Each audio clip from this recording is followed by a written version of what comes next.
Prakash Karat and the Communist Party of India Marxist. Right, of course. Even Shravan Sen continues to be with us here on the broadcast. Shravan, as really Abhishek was pointing out, that there have been some details that have been very, openly, highlighting the duplicity of the opposition, and including this CPIM.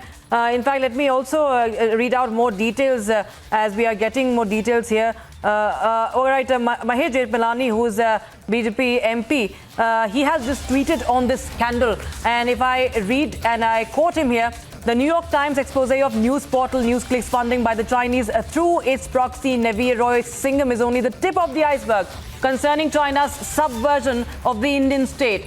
Payments were made, he says, payments were made by the portal to, amongst the others, Gautam Navlakha and Teesta Setalvad and her family. The entire Congress and left ecosystem, spokespersons, their Godi media, SM, social media influencers, and their all too familiar band of vocal lawyers rallied behind them. Navlakha was accused of Maoist subversion in Bhima Koregaon, and Teesta fabricating evidence to indict the top BJP leaders in Gujarat riots. So this is a very detailed and a lengthy tweet by Mahesh Jethmalani. And my colleague Shravan, if I could go across to you. Shravan, this of course is now, this has been raked up in the parliament as well. And Mahesh Jethmalani, who is a BJP MP, is also raking up this issue and calling out. And in fact, he has gone on to name many of these who have been involved here, right from Gautam Navlakha to Teesta Setalvad.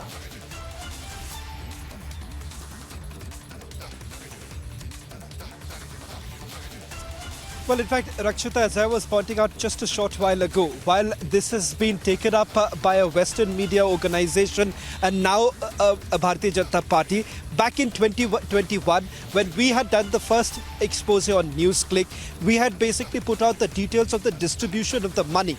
And the distribution of money, if I can just take our viewers through some of the details that we have in our possession, basically includes journalists like Paranjay Guha Thakurta, who's allegedly received roughly about 40 lakh rupees.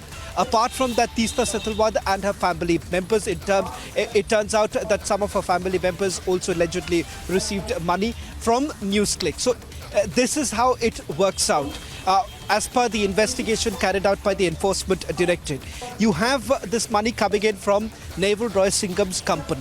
That company is now defunct, and there is a large tranche of money that comes in, a total of 38,000. This is by way of FDI. This is also by jacking up their share prices, and the money basically finds a way into India and goes to NewsClick. NewsClick thereafter starts distributing that money. So much so, a 9th grade electrician friend of Prabir Purkaista has also given the money, which he hasn't really been able to explain. Thereafter, there have been, several, companies that have also been brought in. One particular company that I want to highlight here is a company that was incorporated by Prabir Purkaista as well as Gautam Navlakha, in active collusion with existing defense supplier.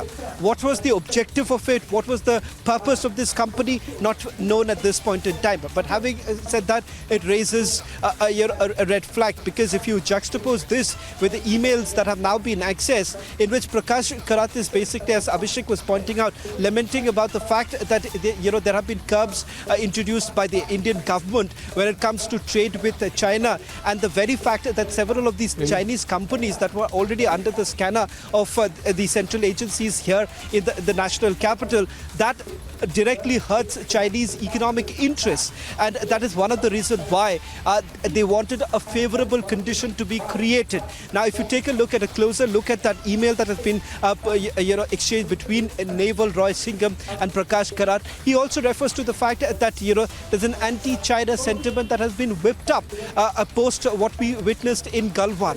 So at a time Many would say that this is nothing but a direct insult to our fallen soldiers, given the fact that a brave fight that has been put up by the Indian soldiers at the Chinese border. And the fact here is that that led to an anti-Chinese sentiment reflected by the Indian media position that was actually taken, barring the leftist propagandist organizations like the NewsClick, which of course was working for the Communist Party of China. Now that's an allegation that has been leveled against NewsClick, which they haven't really been able to perhaps explain it to a larger audience, that whether at all they were doing it intentionally or they were doing it because there were specific instructions that were given by the Communist Party of China through Naval Roysting, because it turns out that initially when Praveen Purkaista was actually questioned, he was taken aback that with regards to his association with Naval Roysting, so much so that he had denied that there was any link whatsoever. It was only after he was confronted with some electronic evidence that was gathered following searches that were carried out at the NewsClick premises as well as his residence. That's when the electronic evidence came in, and they came across the fact that he was actually in touch with Naval Roysting starting from 2017. This basically matches the very period of this alleged scam. Right. Shravan, in fact, that of course, a lot of things that have been unearthed, and we at Republic